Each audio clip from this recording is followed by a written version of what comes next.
नमस्कार दोस्तों, money profit में आपका फिर से स्वागत है। मनी प्रॉफिट फिर से आपके लिए एक और बेहतरीन वीडियो लेकर हाजिर हो गया है। आप वीडियो को जरूर देखना। तो आइए चलते हैं वीडियो पर। तो जैसा कि आप देख सकते हैं 23,085 पर निफ्टी 50 ने आज क्लोजिंग दी। आज फिर दोबारा एक भारी भरकम गिरावट देखने को हमें मिल गई और आज निफ्टी 50 345 अंक नीचे गिरा। ये जो गिरावट देखी 147% की गिरावट थी। आज के दिन इसकी जो ओपनिंग रही थी 23,195 थी और आज के दिन जो इसने हाई मार था 23,340 का मार था, जबकि जो लो मार था 23,047 का मार था और उसका जो प्रीवियस क्लोज था 23,431 का प्रीवियस क्लोज था। अगर मैं निफ्टी 50 का हाई देखूं तो 26,277 का इसका हाई रहा है और उसके मुकाबले शेयर काफ़ी नीचे इस समय आ चुका है। तो इंडेक्स काफ़ी इस समय नीचे चल रहा है। पिछले 6 महीने में जो निफ्टी 50 है इसने लगभग 6.10% की गिरावट दे दी है, जो कि 1500 पॉइंटों की गिरावट होती है। तो 1500 पॉइंट गिरना निफ्टी 50 के लिए एक बड़ी बात हो जाती है और इस ऐसे अवसर पर जो निवेशक होते हैं उनको बड़ा बड़ा मौका मिलता है और वो ऐसे समय में निफ्टी 50 या फिर जो शेयर्स होते हैं उनके अंदर इन्वेस्ट करने के बारे में अपने आर्थिक सलाहकार से बात करते हैं। निफ्टी 50 गिरावट दोस्तों ये एक गिरावट नहीं, आप लोगों के लिए एक अच्छा मौका भी हो सकता है। तो इसको गिरावट ना समझिए, आप लोग इसको एक मौका भी समझ सकते हैं और घबराइए नहीं। आपके जो शेयर्स हैं उन पे टिके रहिए क्योंकि जो देखो अभी शेयर ये निफ्टी 50 गिर रहा है तो इसका एक टाइम ऐसा आएगा तो ये उठेगा भी और जितनी तेज़ी से गिरा है ना उससे डबल तेज़ी से ये ऊपर की तरफ भागेगा। तो आप अपने होश हवास को संभाल के रखिए और घबराइए नहीं, अपने आप को संभाल के रखिए बस ताकि क्योंकि ऐसा ना हो कि जो घबराहट में आपसे कुछ गलत कदम उठ जाए और आप अपने जो शेयर्स आपको अच्छे खासे प्रॉफिट में दिख रहे थे उनको बेचकर निकल जाए। तो ऐसा मत कीजिएगा। आप अपने आप को थाम के रखिए क्योंकि देखो आपका जो एक ही पॉइंट ऑफ व्यू होना चाहिए लॉन्ग टर्म, क्योंकि लॉन्ग टर्म में ही आपको शेयर्स कमा कर देते हैं। आज हम जिस शेयर की बात करेंगे उस शेयर का नाम है डेल्टा कॉर्प लिमिटेड। जैसा कि अभी आप देख सकते हैं मार्केट कैप इसका 2,958 का चल रहा है और अगर मैं इसका पी की बात करूँ तो पी इसका लगभग 25 के आसपास का चल रहा है, यानी कि जो ऐसा कह सकते हैं कि फेयर वैल्यू पे हमें थोड़ा सा नज़र आ रहा है। और अगर मैं बात करूँ तो इस समय ROC जो चल रहा है इसका 12.4 का चल रहा है और ROE इसका 8.75 का चल रहा है। करंट वैल्यू अगर देखें, करंट प्राइस मैंने आपको बता चुका हूँ 110 का है और इसका जो लो है 104 का रहा है, जबकि हाई 155 का है। तो अपने हाई से इस समय काफ़ी नीचे हमें दिखाई दे रहा है। फेस वैल्यू इसकी 10 की है। कंपनी वैसे काम करती है, कंपनी का गेमिंग ऑनलाइन इसका प्लेटफॉर्म है।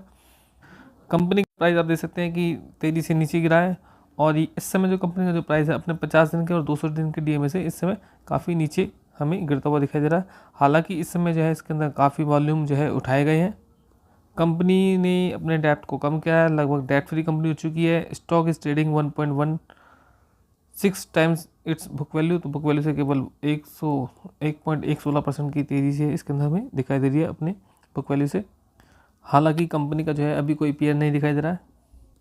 कंपनी की सेल्स की बात करें तो कंपनी का सेल्स हमें पिछले क्वार्टर में बढ़ता हुआ दिखाई दिया था और इस क्वार्टर में बढ़ता हुआ हमें दिखाई दिया। इस क्वार्टर में इसने कंपनी ने 194% की सेल्स करी है। आज दोस्तों आज ही इसका Q3 का रिजल्ट आया तो वही हम आपको बताने की कोशिश करते हैं। तो आप देख सकते हैं कंपनी का जो सेल्स है 194 करोड़ का। वहीं एक्सपेंसेस की बात करूँ तो एक्सपेंसेस इसका 162 करोड़ का हुआ है, जो कि पिछले क्वार्टर के मुकाबले ज़्यादा रहा है। तो हर एक क्वार्टर में देख रहे हैं इसके एक्सपेंसेस में लगातार वृद्धि हो रही है। तो ये हो सकता है कि जो एक्सपेंसेस किया जा रहा है, जो मार्केट है कंपनी की उसको बढ़ाने के लिए ऐसा किया जा रहा है क्योंकि कंपनी काम कर रही है। ऑपरेटिंग प्रॉफिट की बात करें तो ऑपरेटिंग प्रॉफिट इस क्वार्टर में 32 का रहा है, 32 करोड़ का, जबकि पिछले क्वार्टर में 34 करोड़ का रहा था। तो कह सकते हैं कि इस क्वार्टर में जो प्रॉफिट है उसमें हमें थोड़ी सी गिरावट देखने को मिली है। ऑपरेटिंग प्रॉफिट मार्जिन की बात करें तो ऑपरेटिंग प्रॉफिट मार्जिन पिछले क्वार्टर में 18% का रहा था, जबकि इस क्वार्टर में 17% का रहा है।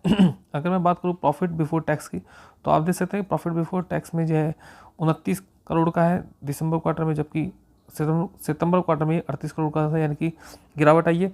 और अब मैं बात करूँ नेट प्रॉफिट की तो नेट प्रॉफिट आप देख सकते हैं नेट प्रॉफिट में हमें थोड़ी सी वृद्धि होती हुई दिखाई दे रही है। इस क्वार्टर में 36 करोड़ की थी, पिछले क्वार्टर में जो है 27 करोड़ की थी। ईपीएस में जो है वृद्धि होते हुए दिखाई दे रही है। अब हम बात करते हैं शेयर होल्डिंग पैटर्न की। तो आप देख सकते हैं प्रमोटर के पास जो होल्डिंग है किस प्रकार की है। तो पिछले क्वार्टर जो है हम देख सकते हैं कि सितंबर 2023 से जो प्रमोटर की होल्डिंग है वो लगातार सेम ही बनी है। 33.26% की जो है होल्डिंग बनी है प्रमोटर्स के पास।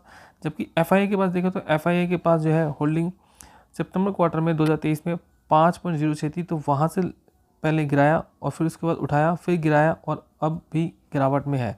यानी कि सितंबर क्वार्टर और हमें जो है जुलाई क्वार्टर में जो एफआईआई है उनकी होल्डिंग को गिरते हुए देख सकते हैं। वहीं मैं बात करूँ डीआई की होल्डिंग, तो डीआई ने भी अपनी होल्डिंग को क्या करा है, कम किया है। पब्लिक के पास जो है सबसे ज़्यादा होल्डिंग रखी है। पब्लिक इस समय जो है इस कंपनी की जो है बोल सकते हैं कर्ता धर्ता बनी है।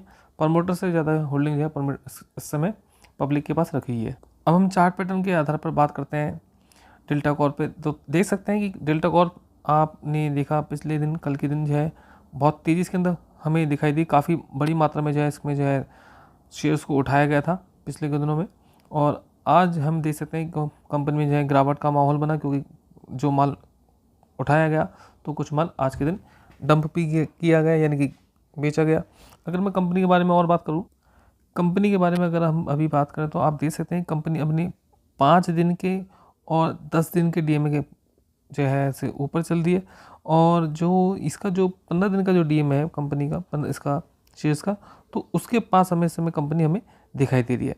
और अगर कंपनी की और बात करूँ तो कंपनी जो है अपने 150 दिन और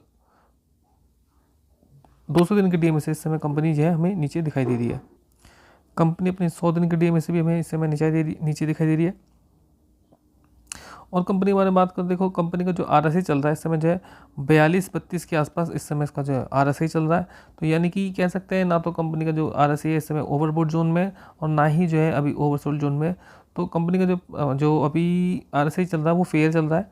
और दूसरी में बात करूँ मैं एमएससीडी, तो एमएससीडी पे आप देख सकते हैं जो उसका जो प्राइस जो बैंड है वो उस समय जो है अभी नीचे काटने पे तैयार है। क्रॉस ओवर जब हो जाएगा तो इसके अंदर जो सेलिंग का मोड जो है ज़्यादा आ जाएगा, ओवरसोल्ड जोन में ही चले जाएगा। और अगर मैं इसका रेजिस्टेंस के बारे में बात करूँ तो आप देख सकते हैं इसका जो रेजिस्टेंस है जो है अभी फ़िलहाल का जो इसका इसका मैं अगर रेजिस्टेंस देखूँगा तो इसका पहला रेजिस्टेंस जो आएगा वो आएगा, हमें देखने को मिलेगा अभी तो फ़िलहाल जो है इसका जो प्राइस चल रहा है, हमें पता है इसका प्राइस जो चल रहा है 109 का चल रहा है, जैसे कि हमने देख लिया इसका प्राइस जो है 109 का चल रहा है। अब जो है कंपनी का जो पहला जो रेजिस्टेंस बनता है वो बनता है लगभग 111 के आसपास का बनता है। उसके बाद अगर हम कंपनी को और दूसरा रेजिस्टेंस जाके देखें तो वो रेजिस्टेंस जो है इसका जो है 120 के आसपास आएगा, जबकि तीसरा रेजिस्टेंस जो है इसका जो है तीसरा रेजिस्टेंस हमें जो इस कंपनी का जो है 127 के आसपास का हमें दिखाई दे रहा है। और फिर हम आखिरी जो रेजिस्टेंस है वो आपको पता ही है, जो आखिरी रेजिस्टेंस होने वाला है, आखिरी रेजिस्टेंस जो होने वाला है वो हम सभी को पता है, इसका जो आखिरी रेजिस्टेंस है वो 140 के पास होने वाला है। तो दोस्तों आशा करता हूँ आपको वीडियो पसंद आएगा। प्लीज़ चैनल को सब्सक्राइब कीजिए, वीडियो को जरूर लाइक कीजिए और कमेंट कीजिएगा कि आपके पास ये शेयर है या नहीं। प्लीज़ चैनल को जरूर सब्सक्राइब कीजिएगा। धन्यवाद, आपने वीडियो को समय दिया।